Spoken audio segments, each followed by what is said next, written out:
Momo, and I'm here to read to you today a children's book that I love and it means so much to me. Max Lucado is the author, and he's one of my favorite authors. So I want to share with you today the book The Crippled Lamb by Max Lucado with Jenna, Andrea, and Sarah Lucado, illustrated by Liz Bonham. And this book is about a lamb that feels left out, and he is handicapped. He is challenged. And so I want to read it to you from his perspective and to realize that sometimes people feel different. People are not accepted the way they are. And so listen as we read this story about this crippled lamb. Once upon a time in a sunny valley, there lived a lamb named Joshua. He was white and black spots, black feet, and sad eyes. Josh felt sad when he saw the other lambs with snow white wool and no spots. He felt sad when he saw the other sheep with their moms and dads because he didn't have a mom or dad. But he felt saddest when he saw the other lambs running and jumping because he couldn't. Josh had been born with one leg that didn't work right. He was crippled. He was always limping when he walked. I love the illustrations in this book. I think they're just beautiful. That's why he always watched while the other lambs ran and played. Josh felt sad and alone, except when Abigail was around. Abigail was Josh's first best friend. She didn't look like a friend of a lamb. She was an old cow. She was brown with white blotches that looked like rain puddles on a path. Her belly was as round as a barrel, and her voice was always kind and friendly.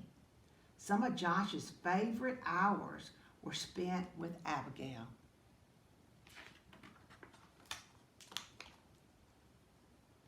They loved to pretend they were on adventures in distant lands. Josh liked to listen to Abigail tell stories about the stars. They would spend hours on the hill looking at the valley. They were good friends. But even with a friend like Abigail, Josh still got sad. It made him sad to be the only lamb who could not run and jump and play in the grass. That's when Abigail would turn to him and say, "Don't be sad, little Joshua. God has a special place for you, for those who feel left out."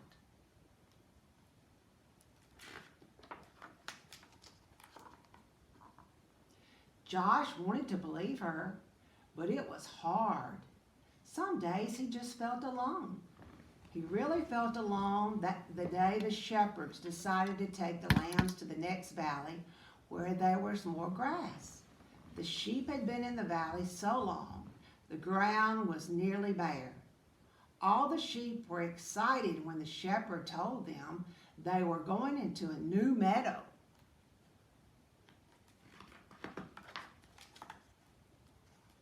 As they prepared to leave, Josh hobbled over and took his place on the edge of the group. But the others started laughing at him. "You're too slow to go all the way to the next valley. Go back, slowpoke. We never get there if we have to wait for you. Go back, Joshua." That wasn't very kind, was it? That's when Josh looked up and saw the shepherd standing in front of him. "They are right, my little Joshua. You better go back. This trip is too long for you. Go and spend the night in the stable." Josh looked at the man for a long time. Then he turned slowly and began limping away. When Josh got to the top of the hill, he looked down and he saw all the other sheep headed toward the green grass.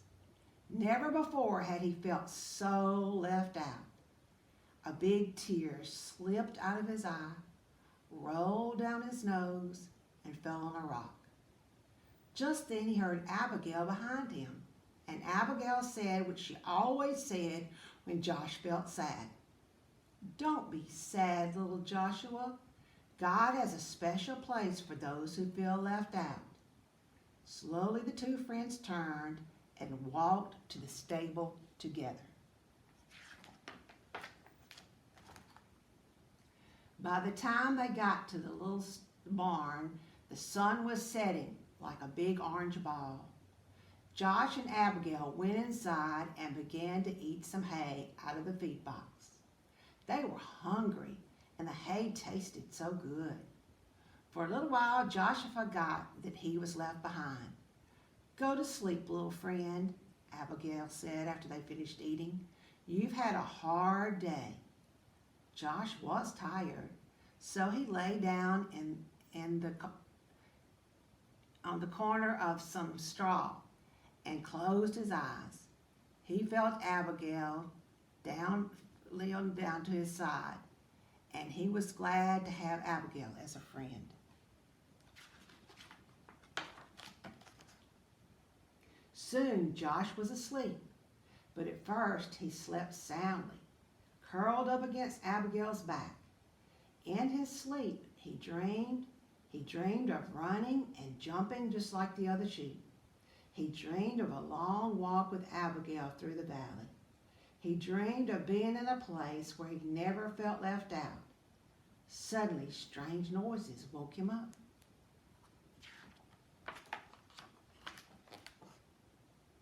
"Abigail," he whispered, "wake up. I'm scared." Abigail lifted her big head and looked around. The stable was dark except for a small lamp hanging on the wall. "Somebody's in here," Josh whispered. They looked across the dimly lit stable. There, lying on some fresh hay in the feed box, was a baby. A young woman was resting on a big pile of hay beside the feed box. Joshua looked at Abigail, thinking his friend could tell him what was going on, but Abigail was just as surprised as Josh. Josh looked again at the woman and her child.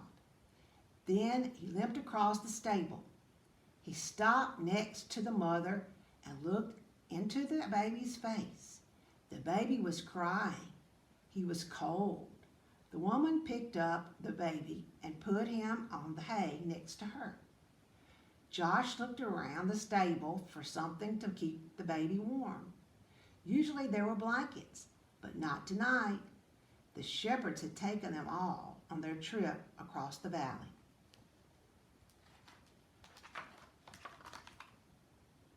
Then Josh remembered his own soft, warm wool. Timidly, he walked over and curled up close to the baby. "Thank you, little lamb," the baby's mother said softly. Soon the little child stopped crying and went back to sleep. About that time, a man entered carrying some rags. "I'm sorry, Mary," he explained. "This was all the cover I could find." "It's okay," she answered. "This little lamb has kept the new king warm." A king? Joshua looked at the baby and wondered who he might be. "His name is Jesus," Mary spoke, as if she knew Josh's question. "God's son. He came from heaven to teach us about God."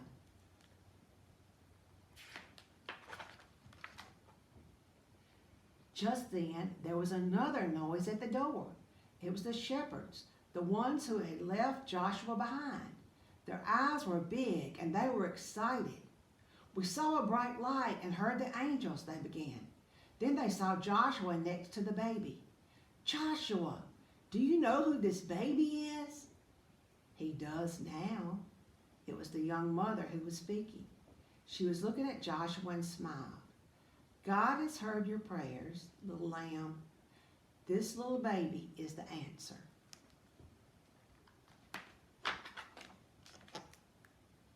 Joshua looked down at the baby. Somehow, he knew this was a special child and that this was a special moment. He understood why he had been born with a crippled leg. Had he been like the other sheep, he would have been in the valley. But since he was different, he was in the stable, among the first to welcome Jesus into the world.